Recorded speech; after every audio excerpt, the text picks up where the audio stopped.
Hey, what is up? Welcome to this episode of the Entrepreneur to Entrepreneur podcast. As always, I'm your host, Brian Lofermento, and I'll tell you what, when I think about all the different conversations that we have within the world of entrepreneurship and business and here on this show, I can't help but think of all the twists and turns that we're always talking about. And today's guest is incredible at helping so many businesses and people. People is going to be at the core of our conversation today, navigate those twists and turns, because she brings with her a wealth of operational experience in so many different transitions in life, in people, in businesses. I'm excited about this one. Let me tell you all about today's guest. Her name is Lori Fisher. After a successful career in technical operations, Lori launched PLS Management Consulting in January of 2023. In her previous operations leadership roles in industries from biotech to aerospace, I told you she was impressive, Lori led teams with high levels of diversity through crucial business growth during significant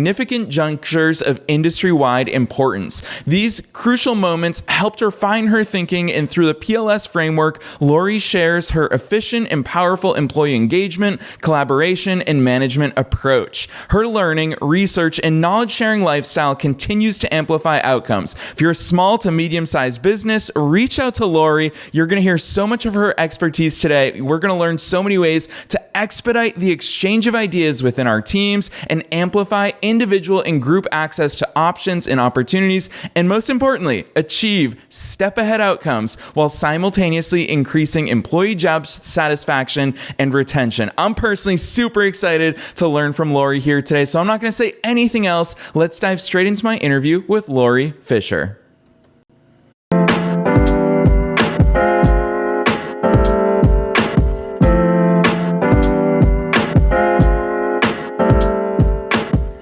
All right, Lori, I am so excited to have you on the show. First things first, welcome to the show. Thanks, Brian. Thanks for having me. I'm very excited to be here today. Heck yes, you have quite the impressive background, Lori, and it's so cool to see that you've packaged all of that up into the way that you serve your own clients now to make even more of an impact. So before we get into your brilliance, take us beyond the bio. Who's Lori? How'd you start doing all these incredible things? So I launched PLS Management Consulting just last year, but I have been an advisor and mentor to individuals and organizations for decades, as people would come to me directly or would be advised to do so by higher ups with, have you talked to Fisher about this yet?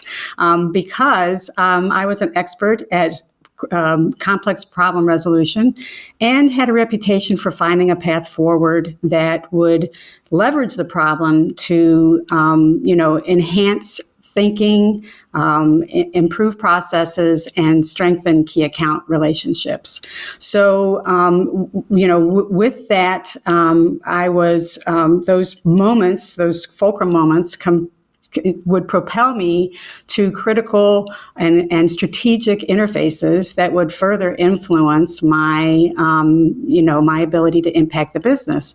And you could find people with higher salaries and bigger titles than me, but you would be hard pressed to find anyone that had the ability to impact the business both internally and externally and bring success than I could. So, but my biggest challenge, which I didn't always realize or understand, was bringing Lori Fisher's perspective to to management and engagement, and have it not be perceived as solely feminine. Manufacturing is still very much a man's world, from the shop floor to the C-suite on the operations side, and so it was very common for me to be the only woman in the room, and the perception wasn't that I was bringing smart, postmodern, inclusive, pluralistic methodologies, but that it was gender-based and therefore not reproducible by them. And so, I had to overcome that, and they would tend to have the belief that I was bringing some kind of voodoo or mother figure mind control to different situations, which I heard very often. And so, but my intention and my approach to business and to interactions was on the granular and micro level, not at a high level. And that included reviewing documentation and records and data, but also in my engagement with the belief systems and thoughts and thinking of people. So when something goes wrong, when people come together on that issue, they bring their knowledge, which is great because I need to be able to, to engage that, to be able to know what happened and to find a path forward. But they also bring baggage, and that baggage can be a lot of things. It can be ego. It could be that they were somehow part of the problem and they're nervous about that. They can have hurt and anger that not only is from this situation, but has been building in them, and they can have a lot of secrets associated with the business. So I would unpack all that with just a problem. And because we engaged at that scope, we did that because, problems have webs of causality. It's not just, what happened yesterday is not isolated to yesterday's events. Everything impacts everything else, and there's a lot of connections and work.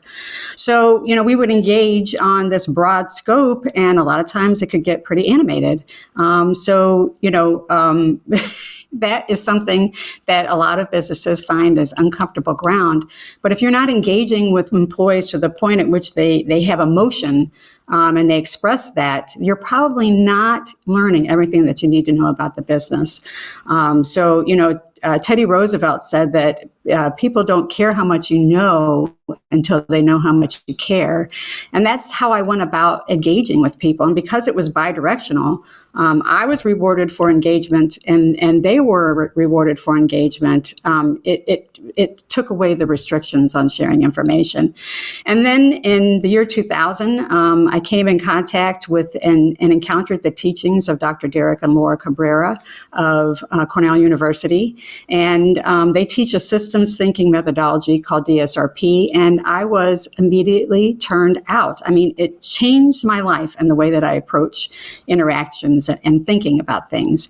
And, systems thinking is sometimes, data heavy. And if you're an engineer, great. But the rest of us have a hard time, utilizing it as a tool. But DSRP is natural. It is it really is. And it is easy to learn and but yet invaluable to learning and problem solving.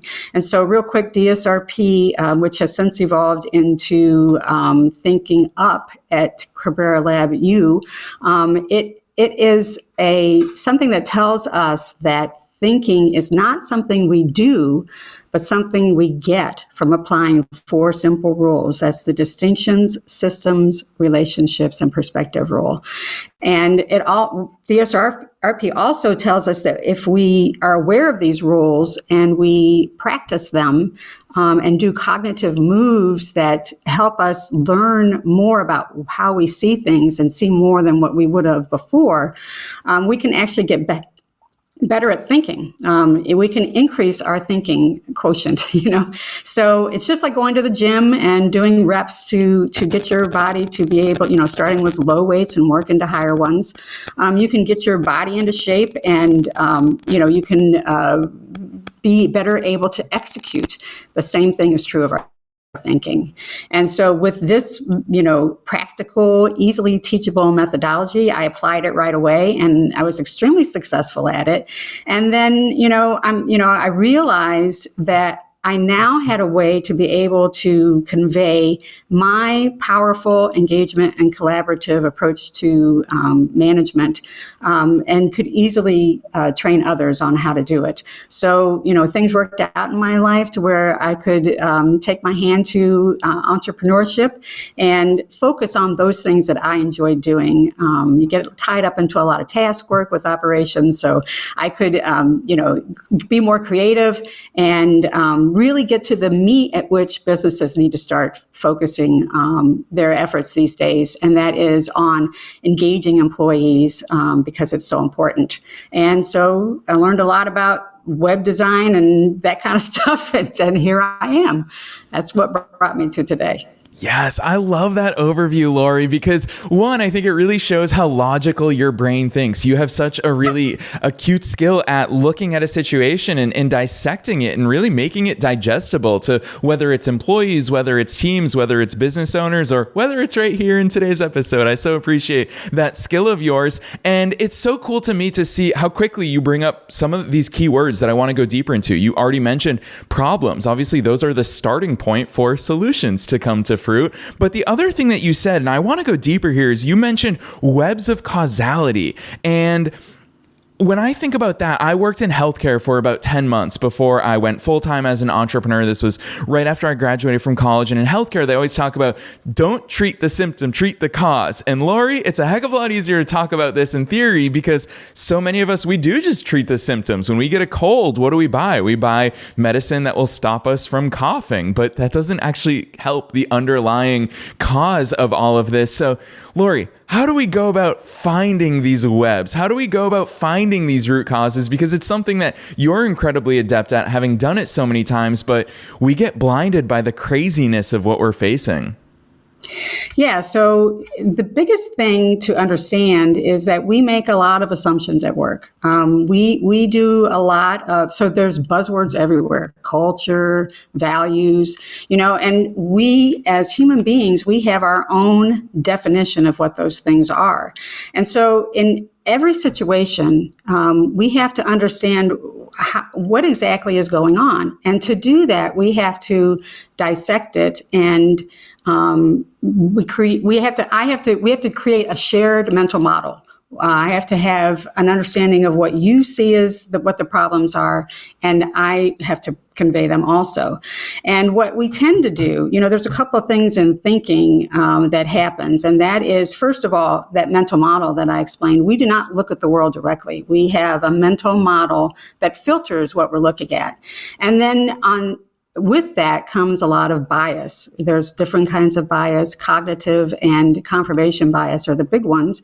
And that's where we don't see things that go against how we're thinking. And we dismiss them. And then we also confirm the thinking and the ideas and the facts that confirm how we're thinking. We're like, yeah, that's what's going on. So that sets up a lot of problems. I mean, the Sam Bankman-Fried thing is really the prime example of that these days, where even BlackRock, these big companies that just wrote off his quirkiness as creative genius. Well, guess what? Creative geniuses aren't necessarily good managers, So everybody is victim of cognitive bias and confirmation bias, and the mental models that we create that will help us to do the wrong thing. And then the other part is that, we are wired to make decisions. It turns out that research indicates that we break down the world into these infinite number of this or that choices. They're binary choices. And when we do this, as we get closer to the point at which we think we have to make the decision, we focus on the differences, and that further drives the urgency to make a decision, and we make a choice. Well, when we're choosing between this or that, chances are it's not the best option, because very rarely is anything based upon two options. So we have to take the time, Einstein talked about this, and we have to take the time to think about the situation more, understand it more, prevent this, what is probably, left over from survival instinct of, which way to run when something's chasing you, but stop the decision-making process and focus more on framing the situation, looking at it from different perspectives. Business, everybody tends to just not do this. We'll just go ahead and just dive in, satisfied with the first choice. Whoever can accelerate to the thing that everybody else agrees on is what we pick. And it's unfortunately not the best choice. And that's why when you get people together, I think Churchill said something about, the sum of all thinking, the sum of all fears. Well, in business, it's the sum of all thinking. All the bad thinking that we do, we just kind of add together. And there's so many times when we don't see accurately what's going on, and people don't feel free to. Businesses tend to say, "Oh, Gen Z, they're hard to work with," and this and that. But yet business managers and don't know how to interact with people. So, and it's kind of showing up by the fact that it can't interact with Gen Z. So anyways, so that's what you have to do. You have to take the time to look at the problem and frame it in different ways and get different perspective in order to be able to see it accurately. Yeah. Lori, it's funny, as you were talking about, I love that you pulled in that Einstein quote, an example of, we are oriented to make decisions. We like making decisions. And I would argue that entrepreneurs, we are forced to make more decisions than the average person because we're managing so many different things. And so hearing you talk about the alternative to that, while you were sharing it, in my head, I was like, what is the alternative? But you shared it there, which is pause, reflect, actually assess and take inventory of the situation. It leads me to believe, Lori, that probably one of your superpowers, despite what everyone wants to say in those conference rooms in an all-male society, that they just want to chalk it up to you being a very wise and brilliant woman. It probably comes from you likely ask better questions and more informative questions than the average person. So walk us through some of those questions, because we are irrational beings with those, confirmation biases that you talked about and other psychological biases. What sort of questions do you ask to get people to use their rational minds and start assessing a situation for the reality of it, rather than all those other thoughts we inject?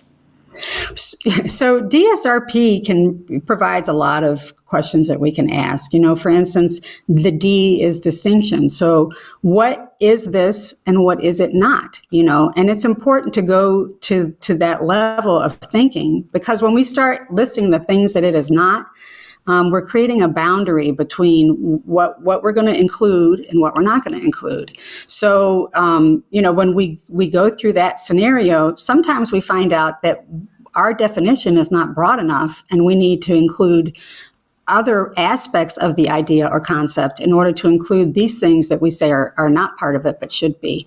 And so the S, the R, the P, they all have questions to them. But the big thing that I find is important is to ask of people. So, and it's so simple, is what do you think about this? And, how do you think about it? And then how does it make you feel? And a lot of times when we're talking, we want to stay away from feelings, and it's just a big mistake. Humans are full of emotion. And, like I said before, if you're not getting to the emotion at work, you're not going to be able to know everything that you need to know. And, each situation is going to come up with different questions that we have to ask, but it's in framing the situation differently, and then getting people to engage with the problem. And the other thing that is very helpful is to map. And then that puts it up on the wall or on the screen, depending upon how you do it. And it, when you start creating this picture of what the problem is, people tend to focus on that, and they want to make it as accurate as possible. It's kind of like a puzzle that they want to put together. And so then, as you go through the distinctions and the relationships and the systems and the perspectives, so perspectives will tell you, do we have everybody in the room that needs to make this choice? Have we, are there sources of authority from, doing research with online or books? Those are perspectives too.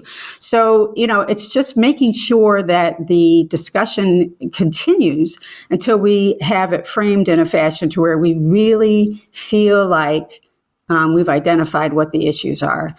So getting to people's thinking and feelings of what they believe, getting them to talk about it, is really the key when it comes to even complex problem solving in a business environment like manufacturing. So that's the approach that I would take. Yeah, Lori, I'm a big fan of frameworks. The fact that you, even to formulate your questions, you lean on that DSRP framework, I think that's so powerful, which I think is a perfect segue into what I'm so excited to hear from your perspective about is your framework, the PLS framework. I obviously know what those stand for already, having done my research ahead of today's episodes, but this will be all new for listeners here today. So walk us through that framework, Lori. I want to hear it from your perspective. Okay, so PLS, it stands for Purpose, Leap, and Surge. And so the picture in my mind that I had when I initially set this up was actually in the Matrix, when they would jump from building to building, and they would know exactly when they landed where they were going to go next. It was like accelerated thinking. That was the picture that I had in my mind for business. And purpose is so big for for managing. We often, as managers and as leaders, so what is the purpose? Why am I doing this? And what is my purpose? What do I want my team to understand as is the direction that we're going and what we want to accomplish?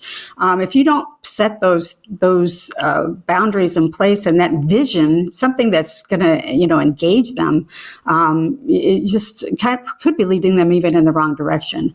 So the PLS framework sets up an engagement environment that will foster collaboration and have people have an action mindset. So not only are they going to collaborate on what needs to be done, they're also going to have the action about, okay, I want to be part of this. Let's do it. What are we going to do?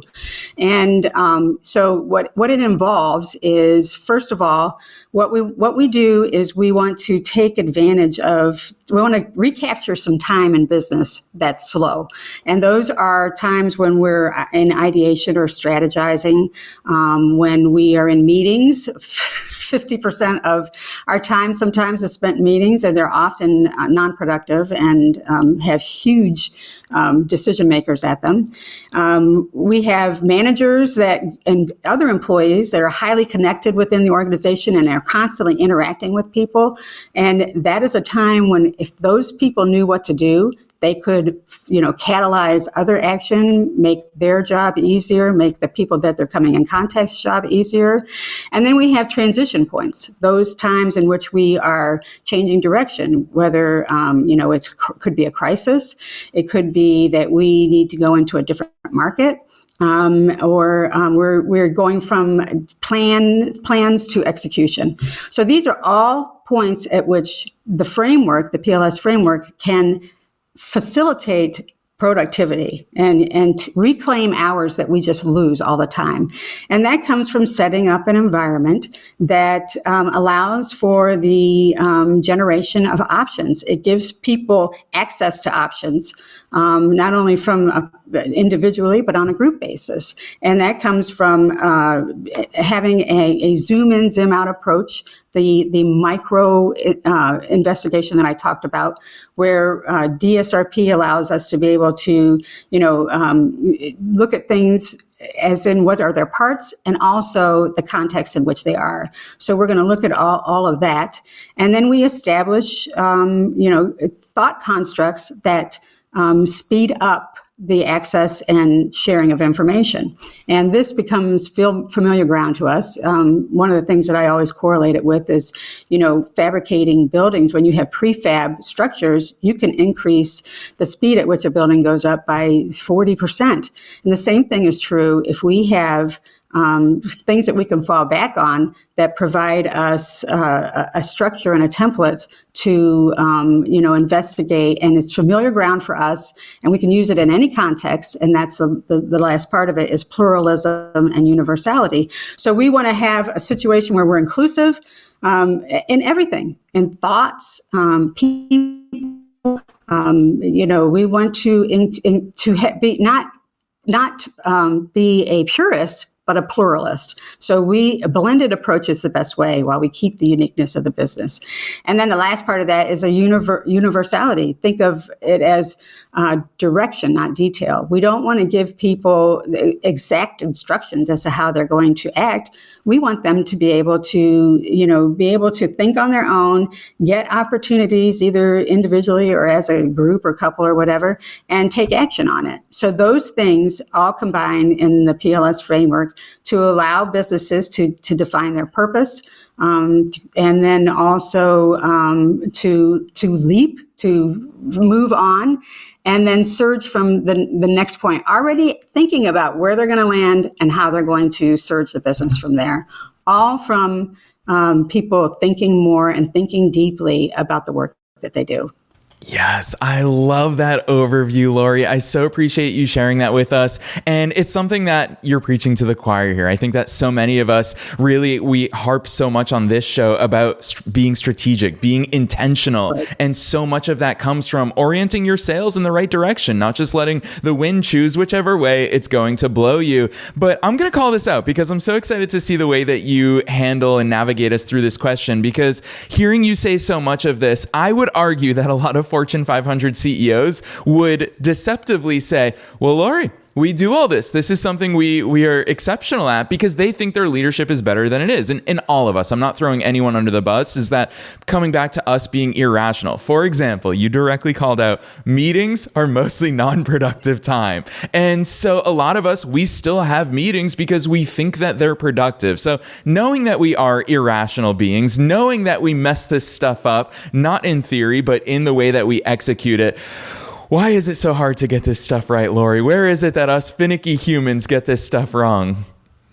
And that comes from our definitions and those buzzwords and things that go in our mind. We just say, oh yeah, we do that. Engagement, we engage our employees, when in fact we'll conflate, for instance, people often conflate feedback and engagement. Engagement is a participatory process. And so we have to, so when, and I see this all the time when CEOs think that they're like, oh yeah, we engage our employees. And then you ask, well, how do you engage them? What do your meetings look like? And you find out that they don't do that.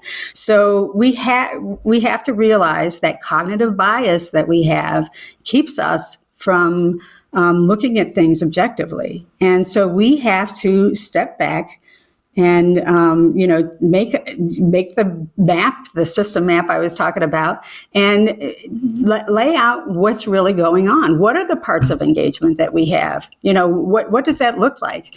And not just from the CEO's perspective, but the frontline supervisor, the guy that has to run the restaurant at night or through on Friday nights. How the heck are they doing any of this stuff?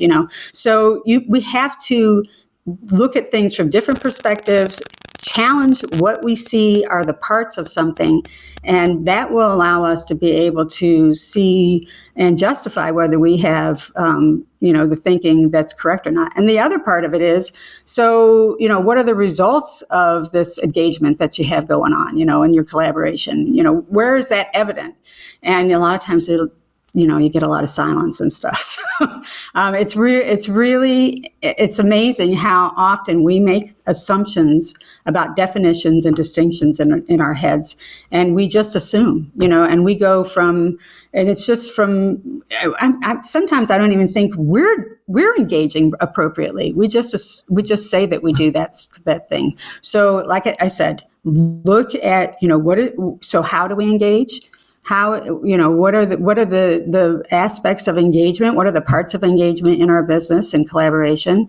And then, what are the results of that? What is engagement in our business part of? How is it contextualized in the business? If it's only one way, then chances are everybody's not doing it. And then, of course, asking people, you can get feedback on whether engagement happens. And it's so important. It's crazy how, Gallup constantly reports numbers, and they're going down again. Engagement is continuing to decline. It's like into the low 30s now, where people are engaged, actively engaged at work. And think of all that resource that's just sitting there, not being utilized by the company. And one last thing I want to say about that is, people are so unhappy, and you hear all the reports of people not, having friends and engaging. And in reality, this is an opportunity for business. Even with young people, you think that they're don't have commitment and this kind of thing. Well, this is the opportunity for you, for your business, to be able to be that. You can be the baseline and the stable part of people's lives as a business. They can be like, I want to go to work because, that's where I'm not so frustrated. And, I learned different things about how to think, that's the opportunity that we have right now. AI is going to come on board, and we'll see how that will will improve things. That's still yet to be told. But until that time, we need people and we need them to engage. Businesses have a great opportunity. That's how you turn challenges into opportunities. You be the strength and the stable part of employees' lives, and give them tools for handling not just work but personal issues and things too, and you will they'll feel the care and commitment that you have for them, and it's very important. Yeah, Lori, I'll tell you what, there's so much good stuff that you're bringing up. And as we're coming towards the end, I still want to squeeze in one more element of this conversation with you, because I want to ask you about the when, because I'm a big fan of decision points. I love that psychological study where it's really summed up as decide or slide. And so researchers found that if you give a human a massive bag of chips, well, we're just going to keep sliding right into that bag of chips and keep eating more. Whereas if we have individually packaged bags of chips, well, then there are built-in decision points. When I finish that first small bag of chips, I have to then more intentionally decide, do I want to open another one? It's much more intentional if I have those decision points baked in. So, Lori, with that in mind, all this stuff you're talking about within the scope of what you do and how you serve other businesses, we all need it. So the question is, what are those decision points? What are those triggers for us to say, hey, I need to reorient my sales. I need to reassess my engagement of my team. I need to make sure that I'm intentionally and strategically going in the direction of the roadmap that you've mentioned a few times here in today's episode. So what do those decision points or triggers look like? So that's feedback from reality. And when it's telling us that things aren't going right, or, we continually, so you can have situations where you have to continually tell people what to do and they won't do things on their own, or you are one that that you can't find a solution. You're constantly putting out fires. All these things where something gives us negative feedback is, Dr. Cabrera talks about this. It's reality loving us. Reality loves us. It's giving us all this feedback so that we know what to do. So whenever there's negativity, you want to be able to respond to that. That's the first thing. So, and you need to respond to it. So that's a decision point there. And then what we need to do is constantly be thinking out. And when we do that, that allows us to be able to, unhinge ourselves from what's going on and think more towards the future. And so then when we think at the future, we start thinking about, so what are the conditions that need to be in place for that future to happen? And then we can build back the gap that currently exists to there. And those processes, those two things there, responding to negativity and thinking out and projecting to a desired outcome, a very colorful picture of what you want to accomplish. Those two things can create the decision points that you need to have. KPIs are good too. I don't want to give the impression that it's all fun and, rainbows or whatever.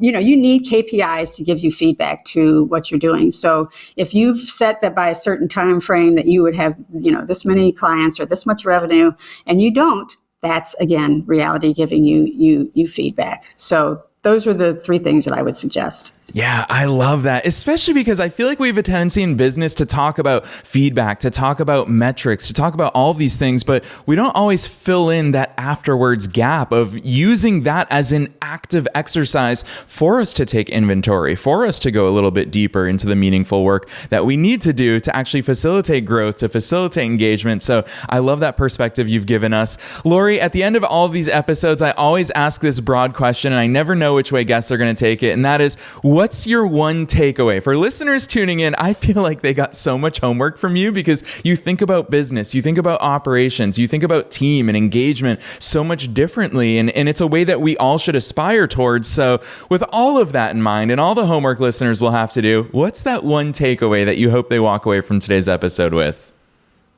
And I knew this question was coming, but as we went through the discussion, I think it's that, you just have to remember that drive to make a decision, and that we need to take time to review what's going on and analyze it, find some structure that works for you. The DSRP is great, and I would highly recommend it. But find a structure that allows you to be able to get an idea of what's going on, and make sure you're getting perspective, not just your own perspective, but ask other people. They're more than willing to help and give you ideas. They don't necessarily have to be, a client or anybody that's associated with it. Be your spouse or a friend, and just say, hey, here's what I got going on. Get that perspective from somebody else.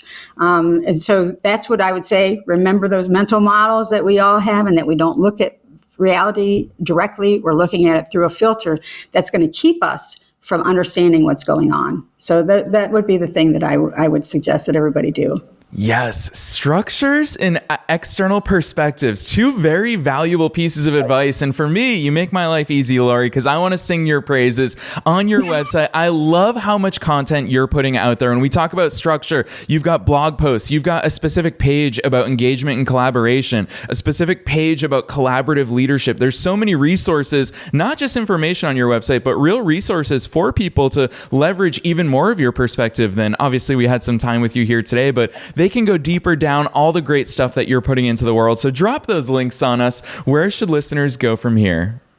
Okay, my website is just purposeleapsurge, no spaces.com.